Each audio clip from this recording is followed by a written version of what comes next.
Good morning to one and all present here. Welcome to the third day of the 57th Annual Conference of Odisha Economic Association. We will have the OEA Lifetime Award Achievement Award 2024 ceremony. And for this, may I like the following dignitaries to invite on the dais. First of all, I would like to invite Professor Nirmal Prabhu, the former president of OEA, Dr. Dais. Our next jury member, may I invite Dr. Jugal Mahapatra, who is a former president of OEA. Our next jury member, may I invite Professor Sanjukta Das. She's a vice president of OEA. I also like to invite Dr. Amrendra Das, the secretary of OEA. Thank you so much, Dr. Tete. So I'll briefly introduce the award, and then I'll invite the jury members to speak. So this is actually Odisha Economic Association Lifetime Achievement Award, and this award started last year when Jugal sir was the president of OEA, and in fact he only suggested this to start this award. Two awards actually started last year. One is OEA Lifetime Achievement Award and OEA Young Economist Award. And first OEA Lifetime Achievement Award went to Professor Nilakant Rath. And for this year, the Executive Committee of Odisha Economic Association constituted a jury to nominate one person. And so the chairperson of this jury was Nirmala Chandra Sahu. He's former president of OEA and who was a professor at Barampur University. And then Dr. Jugal Kishore Mahapatra, former president of Odisha Economic Association and former chief secretary of Odisha. And Professor Sanjukta Das, head of the Department of Economics, Sambalpur University. So the jury members have unanimously actually proposed the name of Professor Prasant Pattanaik for the OEA Lifetime Achievement Award for the 2024. Now, before I invite the jury members to speak, I will just introduce actually a brief profile of Professor Prasant Pattanaik. Born in Cutback on 5th April 1943, Professor Prasant Pattanaik had most of his undergraduate college education at SCS College of Puri. After receiving his BA degree with honors in economics from Utkal University in 1963, Professor Pattanaik joined Delhi School of Economics for study for his MA. After completing MA in economics in 1965, Prasant Pattanaik decided to stay on at Delhi School of Economics to do his PhD on welfare economics with Amartya Sen and completed his PhD in 1968. He spent the next 10 years teaching and researching in different institutions, including Delhi School of Economics, Harvard University, Nuffield College, Oxford, La Trobe University, and Southern Methodist University in Deltas. And in 1978, he joined the University of Birmingham as professor of mathematical economics. And in 1991, he moved to the University of Birmingham to University of California, where he worked as professor of economics until his retirement in 2007. Currently, he is an emeritus professor of economics at the University of California, Riverside.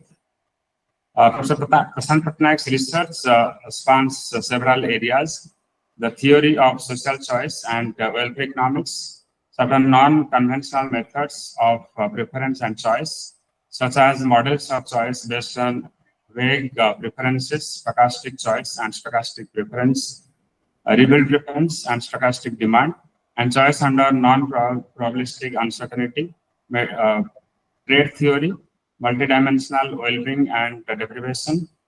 He has published 4 books. One of these is written jointly with Yang Seng Su and has co-edited 8 volumes. He has published numerous papers in academic journals and has contributed chapters to many edited volumes. Throughout his distinguished career, Professor Pattanaik has made significant contributions to welfare economics, social choice theory, decision theory, and measurement of living standards and deprivation. He has authored and edited numerous influential books, including Voting and Collective Choice, Some Aspects of Theory of Group Decisions Making in 1971, then Strategy and Group Choice in 1978, Social Choice and Welfare, Contributions to Economic Analysis, 1983, Choice, Welfare and Development, that is in honor of Professor Amartya Sen. Essays in Individual Decision Making and Social Welfare, Multidimensional Well-being, Deprivation and Inequality. Beyond his research, Professor Pattanaik has held prominent editorial positions, including serving as an advisory editor for journal Social Choice and Welfare, alongside Amartya Sen and Kenneth Arrow. From 1984 to June 2007, Prasant Pattanaik was a managing editor of the Social Choice and Welfare Journal, and from 1975 to 1993, he was an associate editor of the journal Economic Theory. In recognition of his scholarly achievements, Professor Prasant Pattanaik has received several honors, including Padma Shri in 2020, Fellow of Econometric Society, elected in 1978, acknowledging his contributions to econometrics, Distinguished Emeritus or Emeritus Award 2024, awarded by the Emeriti Association of the University of California, Riverside, Non-Resident Honorary Distinguished Fellow 2021 from IGIDER, Mumbai, then he was the President of Society for Social Choice and Welfare from 2006 to 7, President of Indian Econometric Society 2014 to 15, and President of Odisha Economic Association in 2017 to 18. Professor Prasant Pattanaik's interests outside economics include philosophy, literature, folklore, and mythology, Indian classical music, and classical dance traditions of India. So that's what is a profile insert of Professor Prasant Pattanaik. Now, with this, I invite the jury members to speak about Professor Prasant Pattanaik. May I invite Professor Nirmal Chandra Sahu to speak about Professor Prasant and also the hour. Respected Dr. Jugo Mahapatra Sir,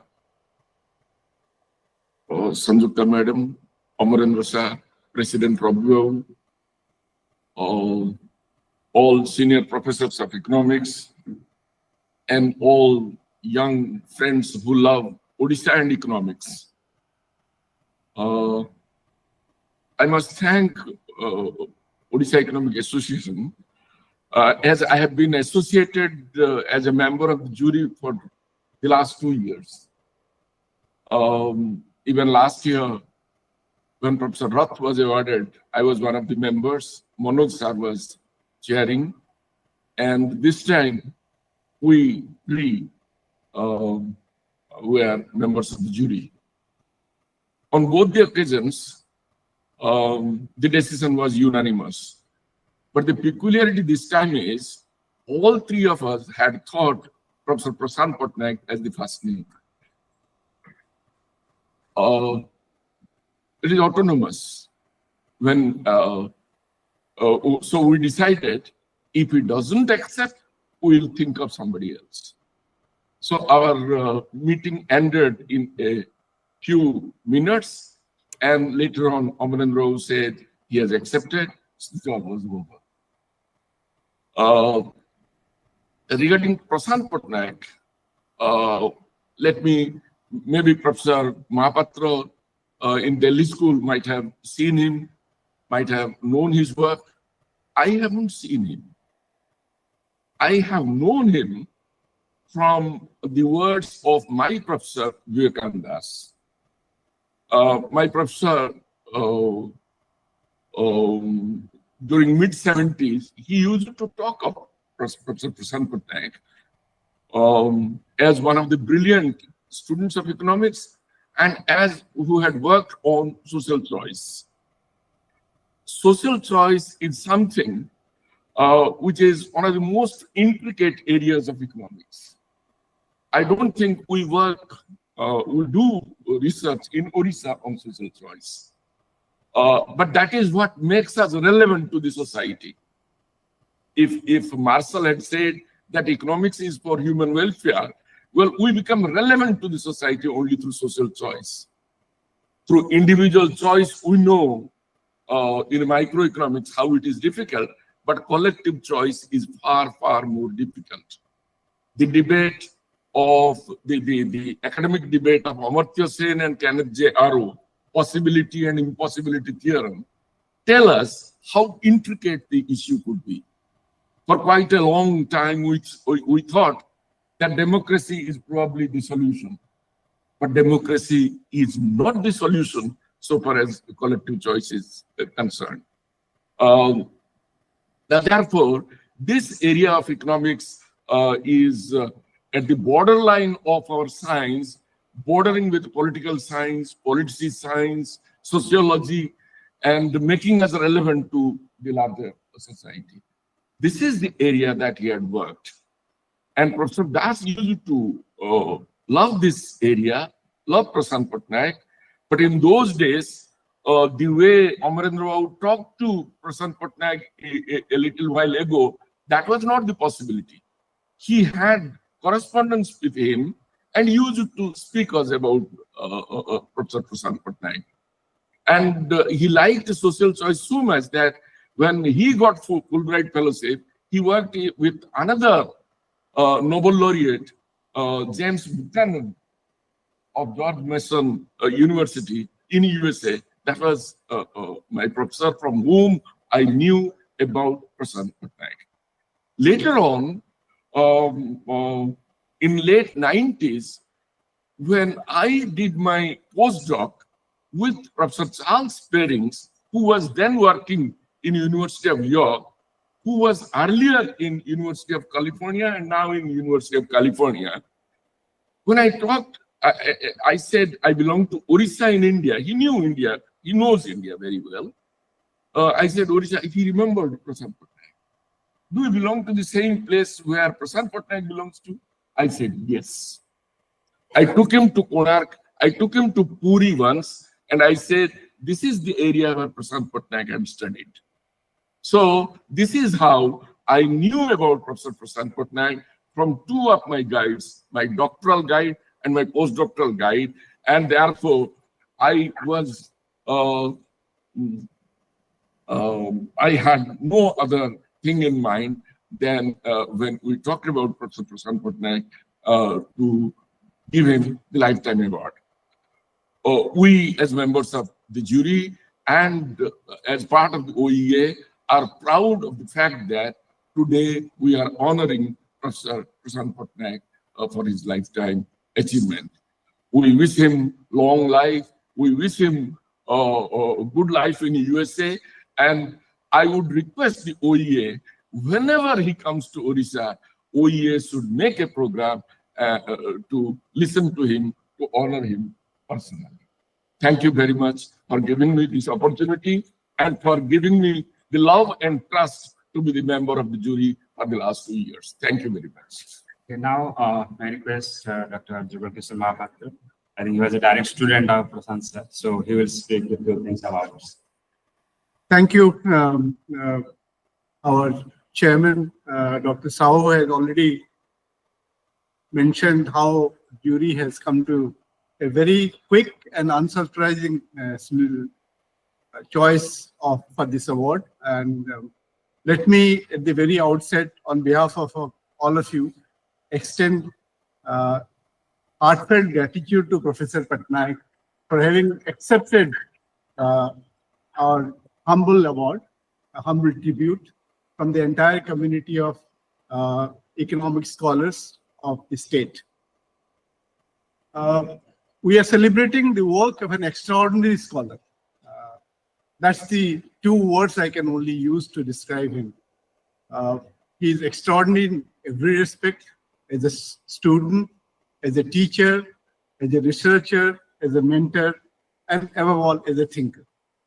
So anybody who has actually followed his work, and I had this specialization called collective choice in Delhi school that was offered around that time, knows the depth of his knowledge. The boundaries of his knowledge is absolutely difficult to imagine. He has straddled the space of mathematical logic, philosophy, and other social sciences to coherently argue his case. Now, as a teacher, he was absolutely brilliant. I think most of you are teachers. I was a teacher for a couple of years. Most of us addressed the brightest in the class. He was very different in that. Anybody who has attended his class would recognize or remember that he always used to go that extra mile to make things simpler for people who are at the back bench. So therefore, if you attended his class, you didn't have to do very much. He would explain everything with such simplicity, as Feynman had said in some context, that if you want to be very clear in your teaching, try and put it across to a child. If you can put across your ideas to a child, you know you have succeeded. So it was that kind of teaching quality that we have seen in his classroom. He also, another ability that you give him any field. He was, of course, a choice theorist, but give him any field. Give him trade theory, give him econometrics, give him, say, macroeconomics. He would teach those subjects also equally brilliantly. I remember he had taken a series of lectures on social cost-benefit analysis. Absolutely marvelous. No textbook can replicate or even substitute for what the way he sort of delivered those courses. His legendary scholarship has been recognized in almost all geographies, not just in India. He has many students remember his guidance very fondly. At this age also, he continues to be active. We would be privileged as and when he comes here to listen to him in person. He has always been very kind. He has never been sort of, never had any constraint in terms of addressing young scholars. We, on behalf of all of you, I pray to Lord Jagannath for his happy years abroad. We continue to wish that he flourishes in the field and continues to hold our hands. Thank you so much. Thank you, sir. Now may I invite Professor Sanjukta Das, would you remember to speak a few things about? Thank you. Namaskar, Samastaku. I feel honored to be a part of this jury to nominate the lifetime achievement for that lifetime achievement in economics. I remember in 1986-87 when Bhavani sir was teaching welfare economics in Ravenshaw College. After teaching Pareto and others, he was talking of Prasant.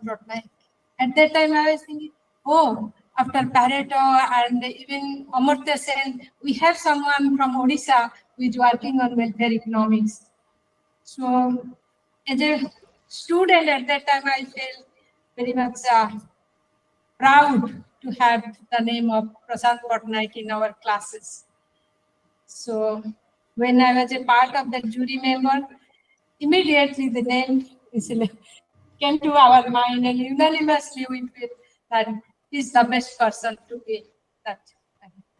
So I thank our OEA executive body to select me, and we are also feeling honored to honor Professor Prasant Pattanaik for this award. I wish him all healthy and prosperous life in his. Thank you so much, all jury members. Now, with this, may I request Prasant sir to speak a few words about this award. So, okay, let me again announce the award. What is the award that we give in this? So, we give a citation and a medal, which is made of 50 grams of silver, and gold plated.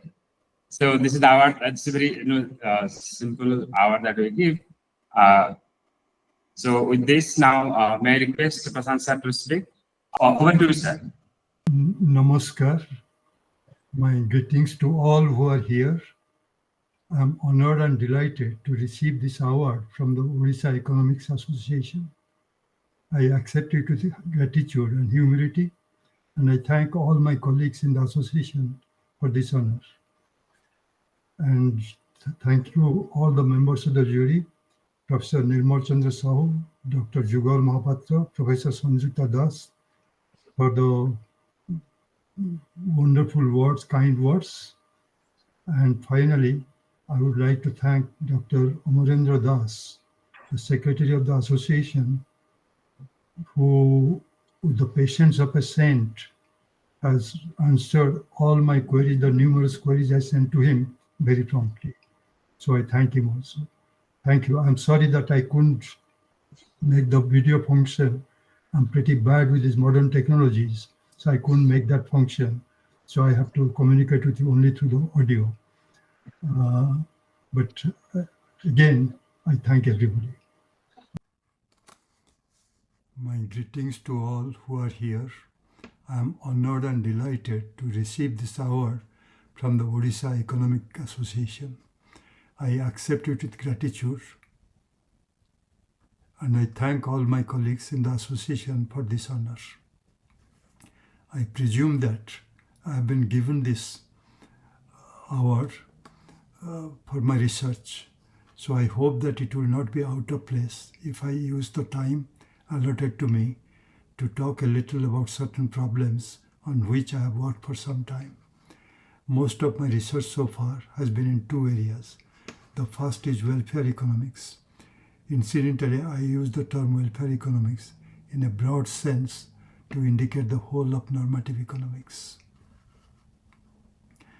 The second area includes certain types of models of individual choice and preference, which in various ways diverge from the frameworks conventionally used in economics. These models deal with stochastic choice, choice in the presence of vague or fuzzy preferences, and choice under non-probabilistic uncertainty.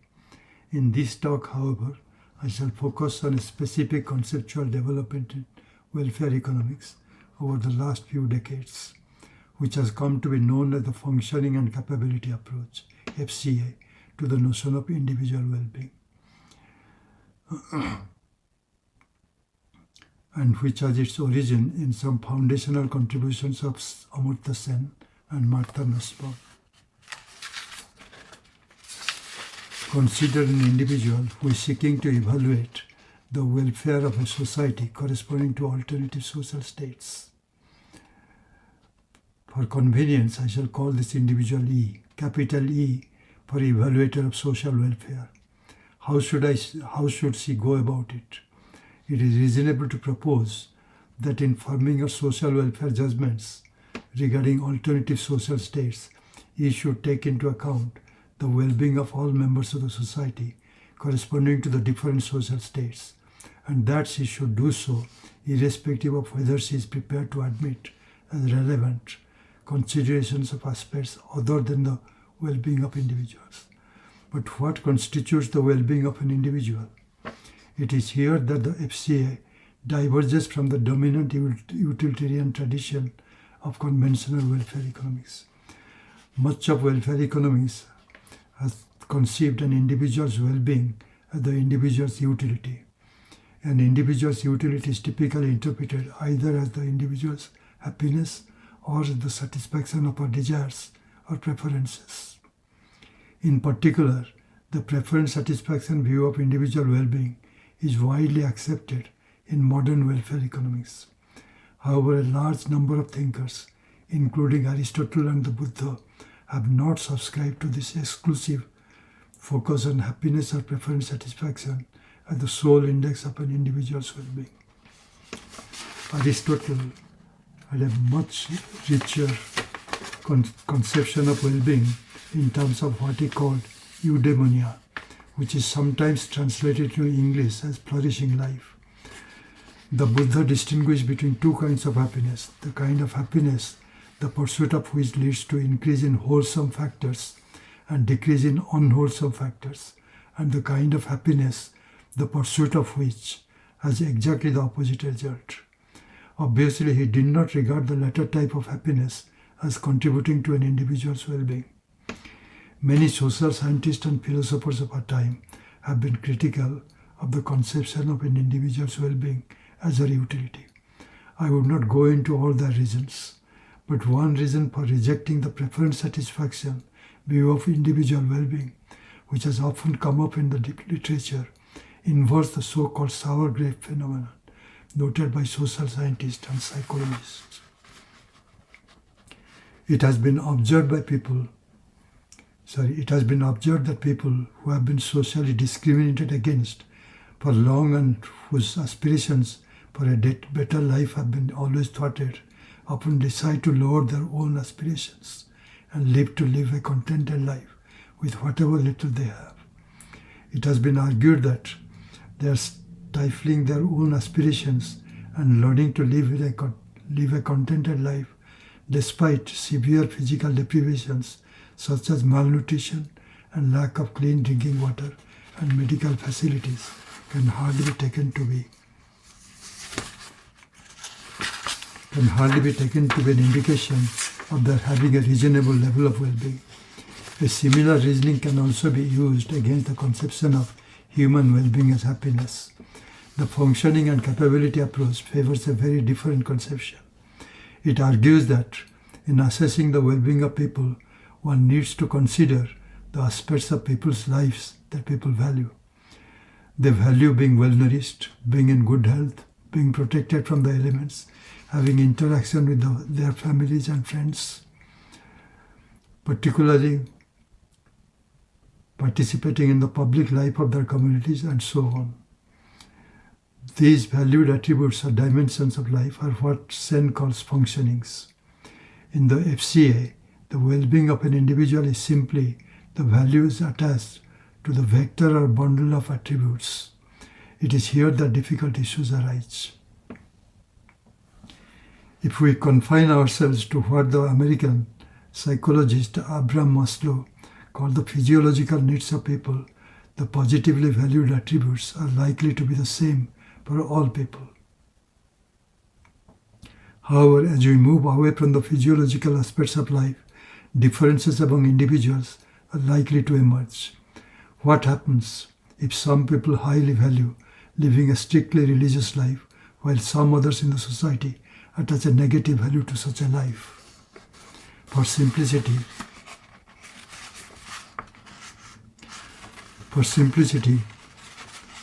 let us ignore this problem of different people having different sets of valued attributes, and let us make the admittedly implausible assumption that the set of positively valued attributes is the same for all individuals in the society. But this does not end our problems.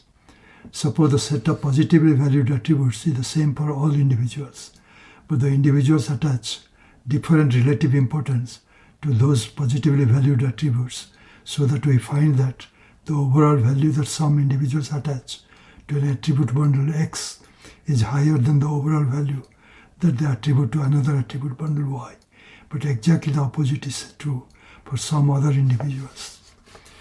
Given this divergence, how does E, the evaluator of social welfare, compare the well-being of an individual of the former type and the well-being of an individual of the latter type, when such interpersonal comparisons are necessary for each social welfare evaluation of social states? Note that utilitarians also face this issue, but life is easier for them. As Sen rightly observes, the notions of happiness and preference satisfaction have empirical content, and that empirical content allows us, in principle, to compare the happiness of one person with the happiness of another person, or the preference satisfaction of one person with that of another person. In fact, this is what psychologists often do in studying happiness. But the notion of the overall value that a person attaches to an attribute bundle doesn't have any such empirical content. What can be done to overcome that? Faced with this difficulty, it has been suggested that when the set of valued attributes is the same for all individuals in the society, but the individual's ranking of alternative attribute bundles in terms of their own respective well-being differ, then E can at least use the following plausible domination-based criterion to make interpersonal comparison of the well-being of different individuals in certain circumstances. I introduce assumption 1, which is just the dominance-based assumption that as I called it. Assumption 1. For all individuals A and B and all attribute bundles X and Y, if the bundle X has more of some attribute and no less of any other attribute as compared to the bundle Y, then E should consider A's well-being from X to be higher than B's well-being from Y. The intuition of assumption was this: if the attribute bundle has more of some attribute and no less of any attribute as compared to Y, then X is an unambiguously bigger bundle than Y. In that case, there is no intuitive reason why any difference that may be there between the relative importance that A attaches to the different attributes and the relative importance that E attaches to the different attributes should matter in comparing A's well-being from X and B's well-being from Y. We observe diversity of values among individuals in most real-world societies. The following assumption postulates that when assessing the well-being of individuals in the presence of such diversity, E seeks to accommodate some diversity at least in a minimal fashion. Assumption 2. There exist at least two individuals, A and B, and at least two different attribute bundles X and Y, such that E considers A's well-being from X to be higher than B's well-being from Y, and B's well-being from Y to be higher than B's well-being from X. My next assumption is the counterpart of the standard continuity assumption widely used in the theory of consumers' behavior. I state assumption 3. Consider any individual A and any two bundles X and Y such that E considers A's well-being from X to be higher than A's well-being from Y. Then for any bundle Z, which is arbitrarily close to X, E considers A's well-being from Z to be higher than A's well-being from Y. Also for every attribute bundle W, if W is arbitrarily close to Y, then E considers A's well-being from W to be lower than A's well-being from X. I need to consider one more assumption.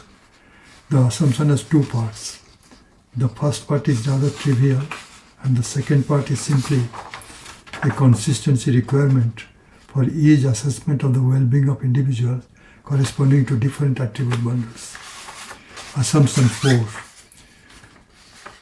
The first part of assumption 4 says, for every individual A and every attribute bundle X, E considers A's well-being from X to be at least as high as A's well-being from X.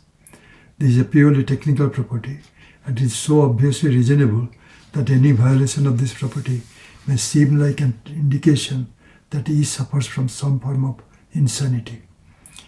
The second part of assumption 4.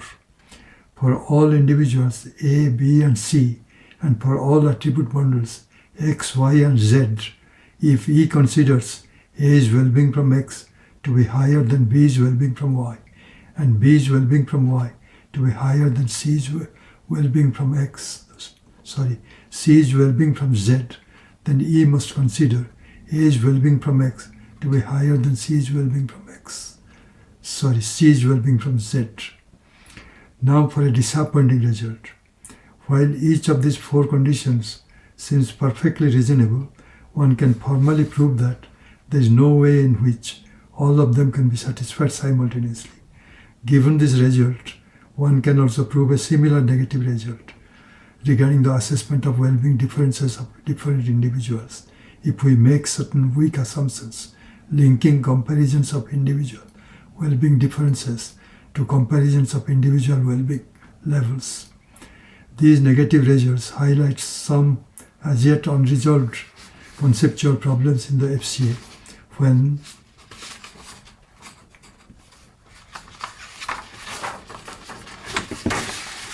as can be expected, there is some diversity of values among the individuals in the society. There is, however, one moderately bright spot in the midst of the gloom generated by the cluster of negative results. It is possible to construct an example to show that if we weaken the domination assumption by limiting the scope of interpersonal comparisons of individuals' well-being to comparisons between people who score very low for each of the attributes on the one hand and people who score very high for each attribute on the other, then the weakened domination assumption and the other assumption that I introduced above together do not precipitate a contradiction. But further research is necessary to see how far we can extend the positive message of the example that I just referred to. I suppose I should stop here, but before stopping, I would like to make one comment. I hope that at some stage someone will resolve these unresolved issues that I mentioned in the FCA. I hope that because I consider the FCA to be one of the most valuable developments in welfare economies in recent years. I thank you again.